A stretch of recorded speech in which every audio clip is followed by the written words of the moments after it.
Aujourd'hui, je vais parler de more types of product that I definitely say to stay away from, and why I think you should too, right? Your wallet and belly will both be happy about it, I guarantee it.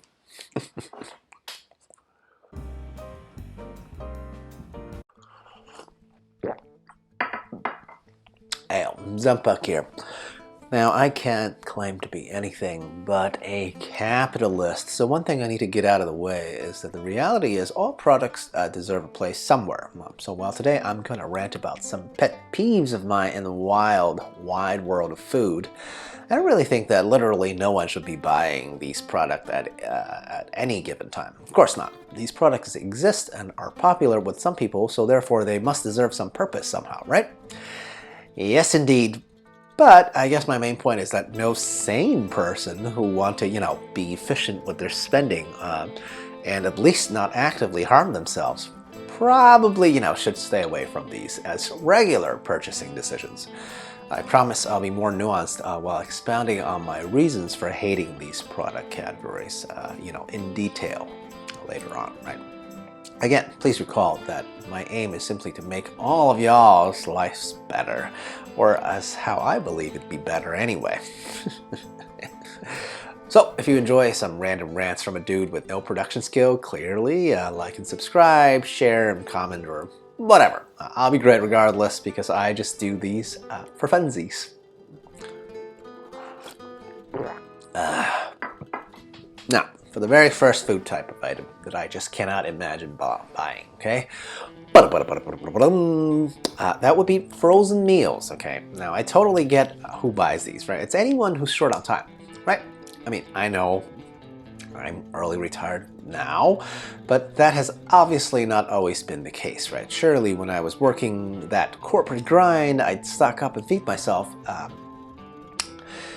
with some of the many varieties of frozen meals. Right? Yeah, no, a big fat no, never. And the reason is simple. It's not because frozen meals are total trash food. I'm not knocking them for that because they're unhealthy, which they are, but I'm knocking them because they don't taste good, okay? They aren't even particularly quick if you include items like frozen pizza, right? So the main appeal, I guess, is just that they're for the lazy, for people who don't want to do any work. I mean, seriously, I never cared about cooking during my working phase of life. And still, I would be able to whip up something way more delicious and on a more balanced meal, even out of instant noodles, than any frozen meals that I have seen heavily featured in the supermarket frozen aisles, right? My noodle soups wouldn't take more than, around 10 minutes to make. Or just get a rice cooker, right, and always have fried rice as an option, right? Or make yourself a sandwich. Seriously, it just does not take that long to whip up something with only, say, 3 to 5 ingredients, right? And instead of eating frozen meals that's been sitting around for, I don't know, who knows how long, right? That's just not how food is supposed to be, dudes.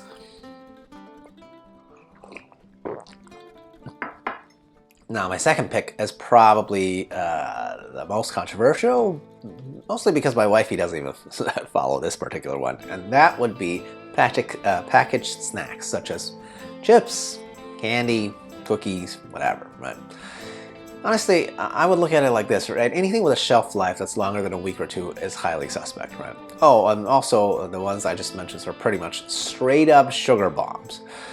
Hey, why not down them with a gallon of cola while you're at it, right? And really hit that life goal of being featured on a TLC 600-pound life type of situation. But in all seriousness, right? Look, I get that a small bag of chips not gonna kill anybody, right? The problem with all these packaged snacks is that their manufacturer has spent literally a mountain of money, right, to make them as addictive as possible. So who are we, the regular plebs, to resist such a glorious level of temptations, right? I mean, I get it. We're humans. We like sugar. It tastes good. But the reality is that our bodies have never adapted to being able to have more and more sugar like this on demand, right? So unless you're training for the Olympics in swimming or whatever, cutting out all of this empty sugars from chips and candy would be a great start. Or, go with my wifey's plan in the mid to long-term future, and she wants to literally make everything from scratch, including potato chips, right? Because I've seen her do that, and it is amazing how an entire potato boils down to like a handful of actual chips.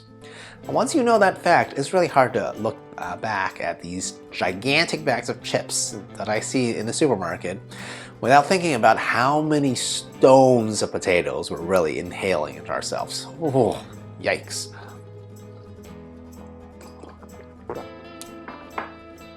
Now, finally, food stuff that I would never ever personally buy ideally, but I totally have because our local supermarket is going through a renovation and their selection at the current smaller replacement store has been atrocious, and that is slightly mildly processed raw ingredients such as pre-cut vegetables, pre-cut salads, or even some diced meat products like diced tripe. Oh boy.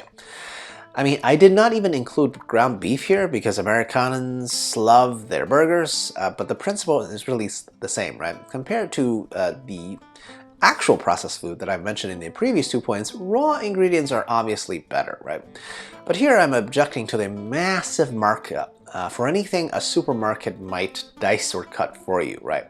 It is at least 2x for what amounts to maybe 5 to 10 minutes of work per person, at least, right? I get it, if you're cooking for like a family of 10, right, then the dicing and cutting of vegetables or meat might take a bit longer. But if that's the case, I'd imagine the cost would be even more important to keep down. And pre-diced any ingredient is just not worth it, right? All you have to do is just go compare the prices of pre-cut veggies versus actual veggies. I know Americans don't like to do math in general, but it's pretty easy to see that the cut stuff is a lot more, right? Or to put it another way, if you really want someone else to do, all the work, and you're really feeling lazy, why not just get takeout? At least they finished the job of making food that's actually immediately edible, right? Instead of just doing literally the easiest part of the job, right? Exception to this rule, of course, is that, if I'm looking for broccoli and my local crappy replacement supermarket only has pre-cut broccoli. Oh well, guess beggars can be choosers. So, in conclusion, that's my list for now. I'm sure I'll have way more types of food products even that I never suggest anyone to buy for a later date, because you know how I know that? Because there are literally about 1,000 items in any given supermarket, and I have never bought probably like 900 out of the 1,000, okay? Is that weird? I mean, look, like I said, there's exceptions to all the rules, right? Maybe if you really worked 15 hours a day and came home too late for takeout or grocery shopping, sure, having a frozen meal as a backup is understandable. But my main point remains, the stuff I mentioned in this clip simply are not good for health or cost, or both sometimes, right? Do you guys agree or think that I am off my rockers? I do know at least one dude who seems to live on Trader Joe's meals like just entirely, right? I mean, even if the frozen meals were decent, I'd argue, in between eating frozen versus you making some of those, the homemade version will always be better, right? So why bother just for ease of use, okay? Think about that, and cheers, à la prochaine.